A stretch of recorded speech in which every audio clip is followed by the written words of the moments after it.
गोंदियाचे जिल्हाधिकारी अभिमन्यू काळे जिल्हाधिकारी अशी त्यांची ओळख असली तरी यशस्वी सेंद्रिय शेती करणारे शेतकरी अशी त्यांची दुसरी ओळख आहे। आता मात्र त्यांनी 45°C तापमानातही घरात पंखा, कूलर आणि एसी शिवाय कसं राहता येईल यासाठी एक यशस्वी अनोखा प्रयोग केलाय। काय केलं नेमकं त्यांनी पाहूया या रिपोर्टमधून। सध्या विदर्भातल्या पाऱ्यानं 45 गाठली आहे। अशा परिस्थितीतही गोंदियाचे जिल्हाधिकाऱ्यातल्या गवताचा 6 इंचाचा थर रचला, त्यावर एक दिवसाआड पाण्याचा मारा केला, त्यामुळे 40° तापमानातही त्यांच्या घरात गारवा होता।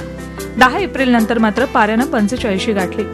त्यानंतर काळेंनी पहिल्या थरावर कागदी पुठ्ठे ठेवले आणि त्यावर पुन्हा 6 इंचाचा तनिसाचा थर रचला, त्यावर पाण्याचा मारा केला।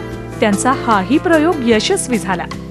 थोड्या खिडक्या उघड्या ठेवल्या की घरात एसी सारखा गारवा जाणवतो। घराचं तापमान सुमारे 25°च्या आसपास राहतं। गेल्या 24 दिवसांपासून त्यांनी घरात पंखाही लावलेला नाही।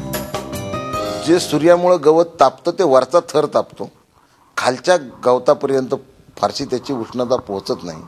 त्यामुळे जे स्लॅबला लागून जो गवताचा थर आहे तो सतत थंड राहतो, त्यामुळे स्लॅब थंड राहतो। घरातली हवा, खेळती जी हवा असते ती थंड राहते आणि उन्हाळ्याचा कुठलाच त्रास होत नाही।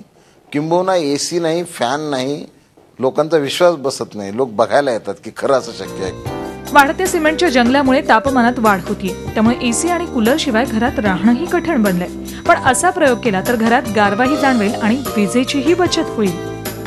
अत्यंत कमी खर्चाचा सोपा उपाय आहे। खरं म्हणजे हा उपाय काही विशेष नाही, नवा नाही। हा उपाय आपण सगळ्यांनी केलाच पाहिजे आणि जर या पद्धतीने किमान ज्यांच्या घरं स्लॅबचे आहेत त्यांनी तरी हा उपाय करावा।